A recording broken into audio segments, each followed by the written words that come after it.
Hi guys, this is Indresh Gandhi. दोस्तों, मुझे बहुत दिन से है ना बच्चों के मैसेजेस आ रहे हैं कि सर मुझे एक बार एक अब थोड़ा वीडियो बना के हमको बताइए ना कि एग्जेम्पशन से रिलेटेड क्या रूल्स है, हम लोग कितने एग्जेम्पशंस क्लेम कर सकते हैं, हम लोग कैसा कर सकते हैं, क्या कर सकते हैं, प्लीज बताइए ना। क्योंकि हम दो ग्रुप के लिए अभी भी हम लोग प्रिपेयर नहीं है नवंबर के लिए, और नवंबर एग्जाम बहुत पास में आ चुकी है और हम प्रिपेयर नहीं है। तो हम सोच रहे हैं कि एक ग्रुप देते हैं और दूसरे ग्रुप के दो पेपर्स देते हैं या एक पेपर्स देते हैं। ऐसा बहुत से लोगों के माइंड में चल रहा है मेरे दोस्तों। तो मैं यहाँ आपके साथ मेरे दोस्तों एग्जेम्पशन से रिलेटेड बात करने आया हूँ कि क्या रूल्स है रिगार्डिंग एग्जेम्पशंस और कितने एग्जेम्पशंस हम लोग क्लेम कर सकते हैं, हम लोग एग्जेम्पशन कब क्लेम कर सकते हैं, ये सब चीज मैं बता दूं वीडियो शुरुआत करने से पहले कि ये वीडियो आईपीसीसी मतलब इंटर लेवल पे एंड फाइनल लेवल दोनों के लिए रेलिवेंट है। बिल्कुल बिल्कुल ठीक है। ये मैं आपको जो बता रहा हूँ ये एफएक्यूज जो इंस्टीट्यूट ने हमारे इशू किए हैं उससे रिलेटेड, उसको बेस बना के मैं आपको सारी चीजें मेरे दोस्तों बता रहा हूँ अभी। ठीक है, ध्यान दीजिए दोस्तों। सबसे पहली बात तो मान लीजिए मैं यहाँ पे आपको बता दूं कि आपका ग्रुप वन, आपका है ना जो ग्रुप वन है बहुत अच्छे से प्रिपेयर हो चुका है। आपका ग्रुप वन बहुत अच्छे से प्रिपेयर हो चुका है, आप लोग ग्रुप वन पूरा देने वाले हो। लेकिन लेकिन आपको है ना ग्रुप टू में आपको लगता है कि नहीं यार, ग्रुप टू में है ना मेरा जो एडवांस अकाउंट्स है, जो मेरा एडवांस अकाउंट्स है, मैं यहाँ पे आईपीसीसी के सब्जेक्ट का बेस बना के बता रहा हूँ आपको। एडवांस अकाउंट्स है, एफएम है, ऑडिट या ईआईएसएसएम जो भी है, मुझे मेरा ये एक इनमें से कोई भी एक या दो सब्जेक्ट मेरे बहुत अच्छे प्रिपेयर हुए तो मैं सर इनके पेपर्स देना चाहता हूँ करके ऐसे आपके मन में डाउट आ रहा होगा, है ना। तो आपके मन में ऐसा लग रहा होगा कि सर एक पेपर दे सकते हैं क्या और उसमें एग्जामेशन क्लेम कर सकते हैं क्या। ठीक है, तो सबसे पहली बात एग्जामेशन का क्राइटेरिया आई गेस आप सबको पता है कि आपको 60+ मार्क्स चाहिए वो पर्टिकुलर सब्जेक्ट में, तभी तब जाके आप लोग वो पर्टिकुलर सब्जेक्ट का एग्जामेशन क्लेम कर सकते हो। ठीक है, चलिए एग्जामेशन के रूल्स क्या है। सबसे पहली बात तो आपने सारे पेपर्स के लिए अपीयर होना पड़ेगा। You have to appear for all papers मेरे दोस्तों। मतलब क्या, मान लीजिए आपने ग्रुप वन पूरा अपीयर किया तो ग्रुप टू के पूरे 4 पेपर्स में, पूरे के पूरे मेरे दोस्तों फोर पेपर्स में आपको अपीयर होना ही पड़ेगा। अगर आप ग्रुप टू दे रहे हो तो ग्रुप वन के चारों पेपर्स में मेरे दोस्तों आपको अपीयर होना पड़ेगा। ठीक है, अपीयर होना पड़ेगा, अपीयर होना पड़ेगा, ध्यान रखें। दूसरा क्या बोले कि आप वो पर्टिकुलर ग्रुप में फेल होना चाहिए और साथ ही साथ क्या, आपने 60 मार्क्स स्कोर करना चाहिए पर्टिकुलर सब्जेक्ट में, ये हम जानते हैं। लेकिन ऑब्वियस बात है अगर पास हो गए तो हम लोग एग्जामेशन क्यों क्लेम करेंगे, हमारा तो ग्रुप एज इट इज वो ग्रुप ही एग्जाम हो जाएगा हमारा, है ना। तो यहाँ पे हम लोग क्या बोले कि आप फेल हुए वो सब्जेक्ट, आप वो पर्टिकुलर ग्रुप में और 60 मार्क्स आपने पर्टिकुलर कोई एक सब्जेक्ट में स्कोर किया है तो आप लोग उसमें एग्जामेशन ले सकते हो। ये एग्जामेशन ऑटोमेटिक होगा, इससे रिलेटेड आपको कुछ भी फाइलिंग नहीं करना है। उसके बाद क्या, ये एग्जेम्पशन वैलिड रहेगा 3 एग्जाम्स के लिए। मान लीजिए आपको नवंबर 20 में एग्जेम्पशन आता है तो मई 21, नवंबर 21 और मई 22 के लिए, तो ये तीनों अटेम्प्ट के लिए, आगे के 3 एग्जाम के लिए ये पर्टिकुलर एग्जेम्पशन मेरे दोस्तों कैरी फॉरवर्ड होते रहेगा। मान लीजिए आपको एडवांस अकाउंट्स में एग्जेम्पशन आ जाता है तो आपको 60+ मार्क्स जितने भी आपको मार्क्स आएंगे ना, जितने भी आपको मार्क्स आएंगे वो कैरी फॉरवर्ड होते रहेंगे मेरे दोस्तों अगले 3 एग्जामिनेशन के लिए।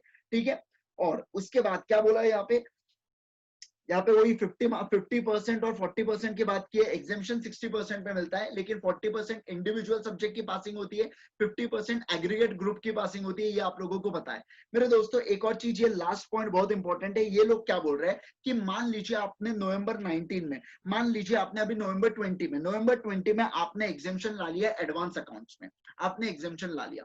अब किसी कारणवश आप लोग मेरे दोस्तों, क्या बोला मैंने, आप लोग अगले एग्जाम में मतलब कौन सा, मई 21 में भी, आप अभी तो ग्रुप वन इसमें क्लियर कर जा रहे हो आप लोग, ठीक है। नवंबर 20 में आपने ग्रुप वन क्लियर कर लिया और आपको एडवांस अकाउंट्स में एग्जेम्पशन आ गया। अब मई 21 में किसी कारणवश मेरे दोस्तों आप क्लियर नहीं कर पाए, बाकी जो 3 पेपर्स बचते हैं ना उसमें से एक पेपर में आपको 30 में मार्क्स है, आप फेल हो गए मेरे दोस्तों, कोई भी पेपर में आप फेल हो गए, मतलब क्या पूरा ग्रुप पास नहीं हुआ, है ना। अब ग्रुप पास नहीं हुआ है तो ऐसे सिचुएशन में मान लेते हैं कि आपको मई 21, जैसे इसमें एडवांस अकाउंट्स में एग्जामेशन है, मान लीजिए आपको मई 21 में ऑडिट में और अपने एफएम इको में भी आपको एग्जामेशन आ जाता है, तो क्या आप वो एग्जामेशन अवेल कर पाओगे क्या। तो मेरे दोस्तों आप वो एग्जामेशन नहीं अवेल कर पाओगे क्योंकि एडवांस अकाउंट्स में आपने एग्जामेशन एक बार क्लेम कर लिया, आपने एक बार एडवांस अकाउंट्स में एग्जामेशन क्लेम कर लिया मेरे दोस्तों, तो अगले 3 अटेम्प्ट तक मान लीजिए आपका अगर वो पर्टिकुलर ग्रुप नहीं भी निकलता है तो भी आप लोग एडिशनल एग्जामेशन क्लेम नहीं कर पाओगे वो रिस्पेक्टिव ग्रुप के अंदर, ठीक है। एक बार आपने, हाँ मान लेते हैं आपने नवंबर इसमें आपने एग्जामेशन लाया एडवांस अकाउंट्स में, और आपने क्या किया, आपने इंस्टीट्यूट का लेटर लिख के भेजा कि मेरे को एग्जामेशन अवेल नहीं करना है करके, और अगले अटेम्प्ट में आपको 3 एग्जामेशन मिलते हैं, लेकिन आपका ग्रुप नहीं निकलता है, किसी कारणवश एक पेपर आप में पास नहीं हो पाया आप, तो ऐसे सिचुएशन में मेरे दोस्तों आप तीनों एग्जामेशन क्लेम कर सकते हो। दूसरा एग्जांपल ले लेता हूँ, मान लीजिए आपने ग्रुप 1 अच्छे से तैयार करके दिया और ग्रुप 2 भी दिया, ठीक है। अब ग्रुप 1 में अब ग्रुप 2 आपका पास हो गए आप लोग, और ग्रुप 1 में मान लेते हैं आपको 4 में से 3 पेपर में एग्जामेशन आ गए, लेकिन चौथा पेपर अपन क्लियर नहीं कर पाए, तो तीनों इसमें आप एग्जामेशन क्लेम कर सकते हो, तीनों।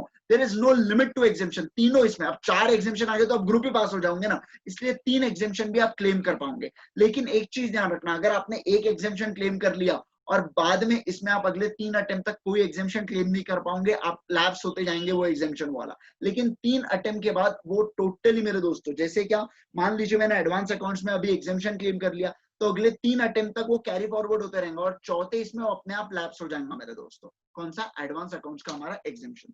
तो कहने का तात्पर्य यही है कि आप एक इसमें भी एग्जामेशन ले सकते हो, 2 में भी ले सकते हो, 3 में भी ले सकते हो, कितने में भी आप एग्जामेशन क्लेम कर सकते हो अपने इसमें, और वो कैरी फॉरवर्ड होगा 3 इसमें तक। और वो 3 जिसमें वो कैरी फॉरवर्ड हो रहा है 3 रिस्पेक्टिव एग्जाम्स में, तब तक आप कोई दूसरे एग्जामेशन क्लेम नहीं कर सकते। ये इसका तात्पर्य है मेरे दोस्तों। Thank you, I hope so guys आपको काफी क्लियर हो चुका होगा एग्जामेशन से रिलेटेड सारे डाउट। बस एक चीज ध्यान रखना आपको कि आप ग्रुप 2 में अगर एडवांस अकाउंट्स को टारगेट कर रहे हो कि मैं एग्जामेशन लेके आता हूँ, तो आपको अपीयर चारों पेपर करना पड़ेगा। मान लो आप ग्रुप 2 प्रिपेयर कर रहे हो और ग्रुप 1 में आप बोलते हो कि अकाउंट्स में एग्जामेशन लेके आऊंगा, तो आपको चारों पेपर अपीयर करके आना होगा, 3-3 घंटे बैठ के आना होगा वहां पे मेरे दोस्तों, तब जाके आप लोग साइन मार पाओगे। और साइन मारने के बाद ही मेरे दोस्तों ऐसा ट्रीट किया जाता है कि आपने पेपर दिया है करके, ठीक है। तो आपको पेपर पूरे तरीके से अपीयर करके आना होगा, तभी तब मेरे दोस्तों एग्जामेशन आपका वैलिड होगा, ठीक है। Okay guys, thank you so much दोस्तों। अगर इन्फॉर्मेशन काम की लगे तो इस चैनल को मेरे दोस्तों जरूर सब्सक्राइब कीजिएगा।